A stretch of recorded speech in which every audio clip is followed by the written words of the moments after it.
აი რომ ატკინეს მეთქი ვაუ ნუ თუ ვიმსახურებდი ამას რა იციან მეგობრებმა რა ნაღველს თუ რა ნაღველს იტევს გული და რა ჩათრება იცით ძალიან ხალხო მე ვერავის ვერ ინდობი მე რო ხდები რადონეზე კარგია მარტობა აღარც გჭირდება სავით ადამიანი მაგრამ ხანდახან ფიქრობ მეთქი ლუზერი ვარ იმიტომ რომ ანუ მართლა ჩემთვის ანუ მეგობარი ყველას ვერ ვუძახი და არ ვუძახი მეგობარს მაქსიმუმ ალბათ მყავს მართლა 5 მეგობარი 4-5 მეგობარი რასაც ქვია და რომ ხედავდი ჩემს თანატოლებს ვისაც მართლა ძალიან ბევრი მეგობარი ყავდა მეთქი რა ხდება ჩემს თავს? გამარჯობა, დღეს მინდა ვისაუბრო ძალიან ბევრისთვის მტკივნეულ თემაზე, მარტოობაზე.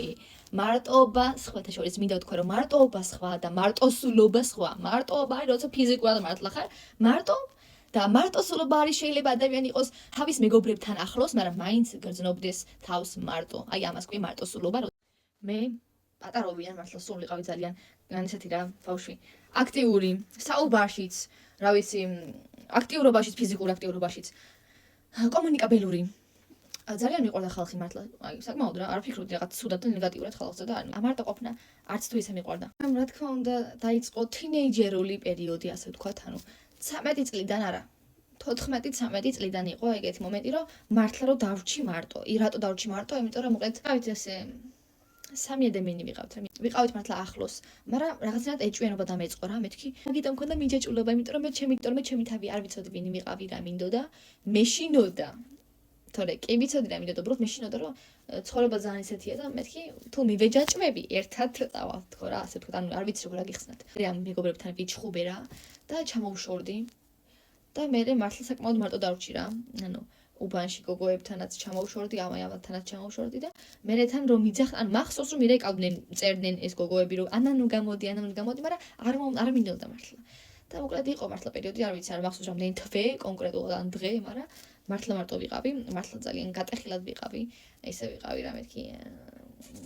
და მე დამეხმარა მე YouTube-ში ვიდეოებმა ხალხმა, რომელიც აზიარებდა ისტორიებს. ამიტომაც მეც გიზიარებთ თქვენ ჩემს ისტორიას, რომ გაიგოთ, რომ მარტო არ ხარ და როგორ შევძლოთ, რომ წამოვდგეთ ფეხზე, ასე ვთქვათ, და როგორ შევიგნოთ, რომ მარტოობა არც თუ ისე ცუდია.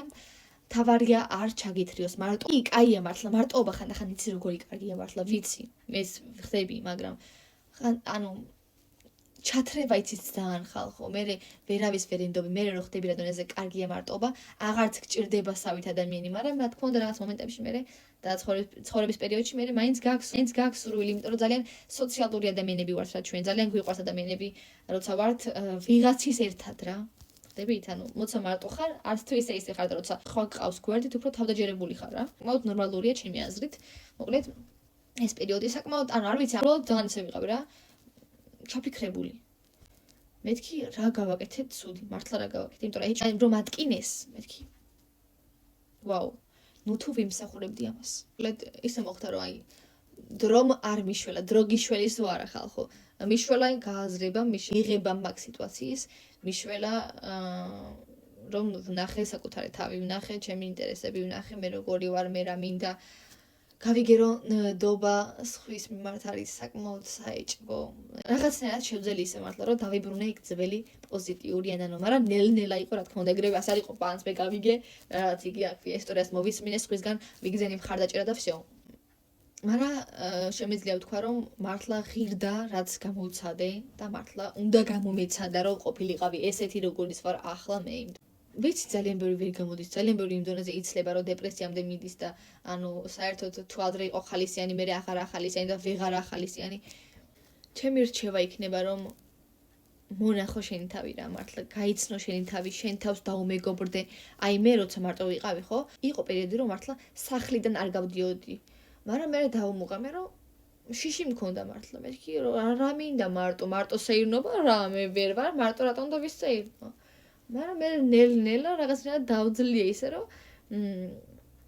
ეხლა მარტო ყოფნა საკმაოდ მომწონს. თქმა უნდა სულ არა. სულ ხანდახან მინდა ხალის და რაღაც რო ხდები, ანუ მარტო შემიძლია რაღაცნაირად გამბედავი ვიყო, მაგრამ როცა მეგობარი მყავს გვერდით, უფრო ისე ვარ, რა თქმა უნდა. ისიც ხასიათს გააჩნია. საჭიროა მართლა დამიჯერე. და აი ეს რო ჩამოიჩურე ხალხი, საჭირო იყო მაშინ რომ ჩამოგჩორდეს ეს ხალხი, იმიტომ რომ წინ საბარაუდოდ გელდება უფრო უკეთესი ხალხი, ან შეიძლება უფრო ცუდი. ვიცი რომ აი მართლა არ მინდოდა რა ვქნა რეალობა ეგეთია. არ მინდოდა მართლა რომ აი არ მიყვარს მართლა რომ გულს მტკნენ, იმიტომ რომ მე საკმაოდ მართლა ვცდილობ რომ არ ვატკინო გული არც მოქმედებაში, არც საუბრებში, არც ვიღადაო ისე რომ არ მოეწონოს. იმიტომ კი რომ დაიმსახურე, იმიტომ რომ ადამიანმა აირჩია რომ ეგრე მოგექცეს. ფსიქოლოგიის შესწავლამ ძალიან დამეხმარა, რა თქმა უნდა, ფსიქოლოგიას რომ ვსწავლობ ჩემთვის. რომ მე თვითონ დავილაგო ტვინში ჩემი ისინი აზრები. შენ თავის ფასი უნდა ნახო რა, ალბათ ეგეც ხო? აი, როგორ აიცი, შენ თავში უნდა დაინახო პატარა შენი ვერსია. შენი პატარაობა რა. მოკლედ inner child, შინაგანი ბავშვს უნდა დაუმეგობრდე. მოიძია ამაზე ინფორმაცია თუ დაგაინტერესა და გაერკვიე. გიშველის, ჩემი აზრით გიშველის.